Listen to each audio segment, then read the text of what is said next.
বাংলা সহ ভারতের বিভিন্ন রাজ্যে ইতিমধ্যেই সম্পূর্ণ মহিলা কর্মী দ্বারা পরিচালিত রেল স্টেশন রয়েছে। এবার সেই তালিকায় যুক্ত হলো কোচবিহার রেল স্টেশনের নামও। শনিবার এক অনুষ্ঠানের মধ্যে দিয়ে এই ঘোষণা করা হয়। এখানে টিকিট পরীক্ষক থেকে আরপিএফ কিংবা টিকিট কাউন্টারে সবই মহিলা কর্মী দ্বারা পরিচালিত হবে। বাবার কাজে সাহায্য করতে গিয়ে মিলের ফিতে ওড়না পেঁচিয়ে মর্মান্তিকভাবে মৃত্যু হলো এক কিশোরীর। শনিবার দুর্ঘটনাটি ঘটেছে মালদার হরিশ্চন্দ্রপুরের বনসরিয়া গ্রামে। মৃত কিশোরীর নাম খুশি খাতুন, বাড়ি ভবানীপুর গ্রামে। বাড়িতে বিয়ে উপলক্ষে জ্বালানির জন্য বাবা মেরাজুল ইসলাম নিজের করাত মিলে কাঠ ছেঁড়াই করছিলেন। মেশিনে ঢুকে দুমড়ে মুচড়ে হাত ও পা ভেঙে যায় তার। স্থানীয়রা ছুটে এসে তড়িঘড়ি উদ্ধার করে হরিশ্চন্দ্রপুর গ্রামীণ হাসপাতালে নিয়ে গেলে তাকে চিকিৎসকেরা মৃত বলে জানায়।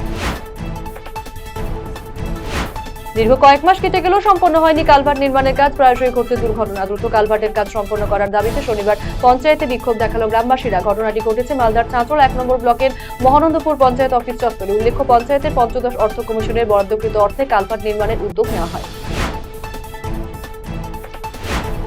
আন্তর্জাতিক নারী দিবসে উত্তর দিনাজপুর মহিলা তৃণমূলের উদ্যোগে শুভেচ্ছা যাত্রা অনুষ্ঠিত হলো কালিয়াগঞ্জে। শনিবার কালিয়াগঞ্জের মহেন্দ্রগঞ্জ নাটমন্দির ময়দান থেকে এই শুভেচ্ছা যাত্রা শুরু হয়। জেলা মহিলা তৃণমূল সভানেত্রী চৈতালি ঘোষ সাহা নেতৃত্বে হাসপাতালের অভিযানে বিবেকানন্দ মোড় হয়ে মেন রোড ধরে কালীবাড়ি থানা ময়দানের সামনে এই যাত্রা সমাপ্ত হয়। বাংলাদেশ অস্থিরতা তৈরি হতেই সীমান্ত গ্রামগুলিতে গরু চুরির অভিযোগ প্রতিদিনই শোনা যাচ্ছে। সেই অভিযোগ উঠল এবারে কোচবিহারের তুফানগঞ্জে। শুক্রবার মধ্যরাতে তুফানগঞ্জ ২ নম্বর ব্লকের ভানুকুমারী ২ নম্বর গ্রাম পঞ্চায়েতে ২ নম্বর নাগারখানা এলাকার ৩টি বাড়ি থেকে গরু চুরির ঘটনা ঘটে। শনিবার সকালে এই ঘটনাকে কেন্দ্র করে চাঞ্চল্য ছড়িয়ে পড়ে গোটা এলাকায়। ১২৬ গ্রাম ব্রাউন সুগার সহ দম্পতিকে গ্রেফতার করল খড়িবাড়ি থানার পুলিশ। খড়িবাড়ি পানিট্যাঙ্কি সংলগ্ন শীতলা মন্দির এলাকায় গোপন সূত্রে খবর পেয়ে একটি বাড়িতে হানা দেয় খড়িবাড়ি থানার পুলিশ। অভিযান চালিয়ে ১২৬ গ্রাম ব্রাউন সুগার এবং নগদ ৪৬,৩০০ টাকা উদ্ধার করে পুলিশ। ধৃতদের শিলিগুড়ি মহকুমা আদালতে তোলা হয়। শনিবার ৮ই মার্চ দিনটি আন্তর্জাতিক নারী দিবস হিসেবে পালন করা হয়। এদিন রায়গঞ্জের সুরেন্দ্রনাথ মহাবিদ্যালয়ের ইংরেজি এবং রাষ্ট্রবিজ্ঞান বিভাগের পক্ষ থেকে একটি সেমিনারের আয়োজন করা হয়। অনুষ্ঠানের প্রধান বক্তা হিসেবে উপস্থিত ছিলেন কলকাতা কে কে দাস কলেজের অধ্যাপক ডক্টর অনিমেষ দাস, রায়গঞ্জ বিশ্ববিদ্যালয়ের অধ্যাপক ডক্টর সুদয়িতা ঘোষ। এছাড়াও উপস্থিত ছিলেন একাধিক বিশিষ্ট মানুষজন। নিশিগঞ্জে অগ্নিকাণ্ডের ঘটনায় চাঞ্চল্য ছড়ালো এলাকায়। শনিবার মাথাভাঙ্গা ২ নম্বর ব্লকের নিশিগঞ্জ সংলগ্ন আমতলী নদীতে অগ্নিকাণ্ডের ঘটনাটি ঘটে। ঘটনার খবর পেয়ে ঘটনাস্থলে পৌঁছান নিশিগঞ্জ দমকলের একটি ইঞ্জিন। গ্রামবাসীদের সহযোগিতায় দমকল কর্মীরা আগুন নিয়ন্ত্রণে আনে। গত ২৭শে ফেব্রুয়ারি কলকাতার নেতাজি ইন্ডোর স্টেডিয়ামের সম্মেলন থেকে ভোটার তালিকায় কারচুপি নিয়ে বিস্তর অভিযোগ করেন তৃণমূল সুপ্রিমো মমতা বন্দ্যোপাধ্যায়। ভুয়ো ভোটার শনাক্তকরণে দলীয় নেতা কর্মীদের উদ্যোগ গ্রহণের নির্দেশ দিয়েছিলেন তৃণমূল সুপ্রিমো। দলনেত্রীর নির্দেশ মেনে ভোটার তালিকা যাচাইয়ে উদ্যোগী হল ইসলামপুর পুরসভা চেয়ারম্যান তথা জেলা তৃণমূল সভাপতি কানাইয়ালাল আগরওয়াল। কে কে এডুকেশনাল সোসাইটির পক্ষ থেকে রায়গঞ্জে অনুষ্ঠিত হলো পুরস্কার বিতরণী অনুষ্ঠান। শনিবার রায়গঞ্জ শহরের ইনস্টিটিউট হলে এই অনুষ্ঠানের আয়োজন করা হয়। বিগত দিনে এই সংস্থার পক্ষ থেকে ছাত্রছাত্রীদের মেধা বিকাশের লক্ষ্যে জানা অজানায় মেধা অন্বেষণ, চিত্রকলায় রামধনী এবং বেঙ্গল ট্যালেন্ট সার্চ পরীক্ষা অনুষ্ঠিত হয়েছিল। এই ৩টি পরীক্ষায় ৭১ থেকে ১০০ নম্বর প্রাপ্ত ২৫৬ জন ছাত্রছাত্রীকে পুরস্কৃত করা হয়। এনবিএসটিসি শাসক দলের শ্রমিক সংগঠনের দখলদারি নিয়ে উত্তেজনা। শনিবার কোচবিহারে এই ঘটনা ঘটে। সংগঠনের সাধারণ সম্পাদককে মারধর করে জেলা কার্যালয় থেকে বের করে দেওয়ার অভিযোগ উঠল সংগঠনের কোচবিহার ডিপোর কার্যকরী সভাপতি এবং তার অনুগামীদের বিরুদ্ধে। এদিন সংগঠনের কার্যকরী সভাপতির বিরুদ্ধে স্লোগান দেন কর্মীরা। পাল্টা সম্পাদকের বিরুদ্ধে তোলাবাজির অভিযোগ এনে সরব হন সভাপতির অনুগামীরা। বঙ্গীয় যাদব মহাসভার পক্ষ থেকে অনুষ্ঠিত হল ডক্টর দুলাল চন্দ্র ঘোষ ছাত্রবৃত্তি প্রদান অনুষ্ঠান।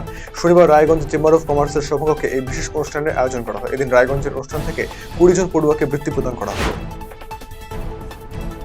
আরএসসি সেতু নির্মাণে শুভ সূচনা করলেন উত্তরবঙ্গ উন্নয়ন মন্ত্রী। শনিবার মাতালহাট গ্রাম পঞ্চায়েতের সাঁচের ঘাটে ৬০ মিটার দৈর্ঘ্যে সেতু নির্মাণের কাজ শুরু হল।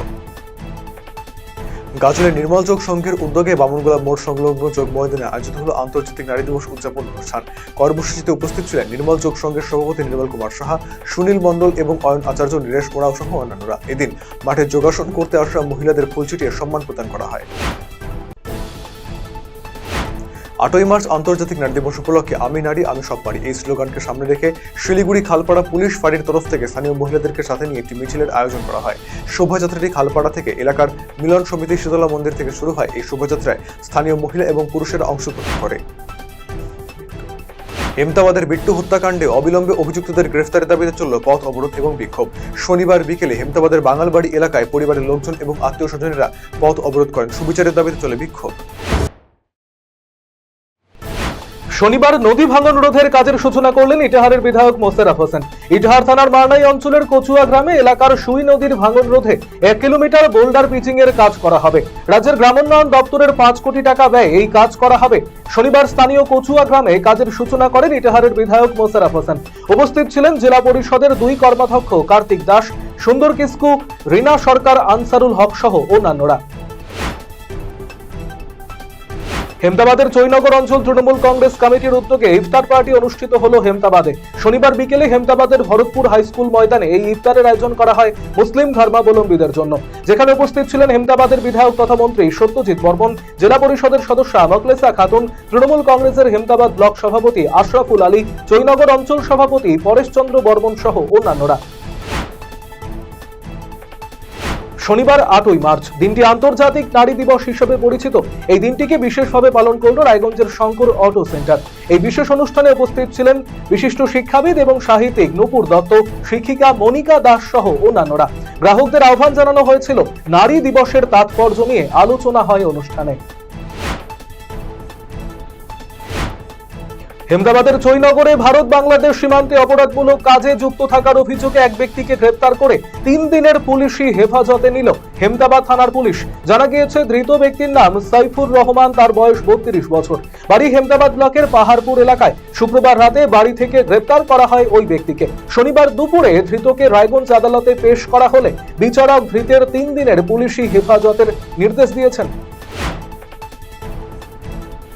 পশ্চিমবঙ্গ সরকারি কর্মচারী সমিতি ও নার্সেস অ্যাসোসিয়েশনের যৌথ উদ্যোগে আন্তর্জাতিক নারী দিবস উদযাপন করা হলো শনিবার। রায়গঞ্জের রবীন্দ্রপল্লীতে অবস্থিত সমিতি দপ্তরে একটি অনুষ্ঠানের আয়োজন করা হয়। নারী দিবসের তাৎপর্য এবং প্রাসঙ্গিকতা নিয়ে আলোচনা করা হয়।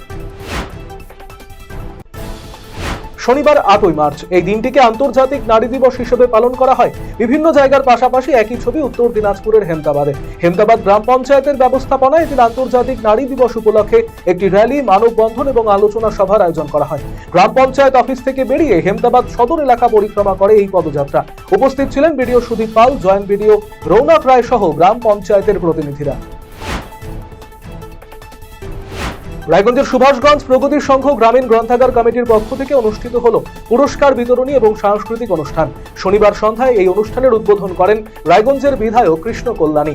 নাচ গান সহ এদিন একাধিক ইভেন্টে অংশ নেয় স্থানীয় শিল্পীরা।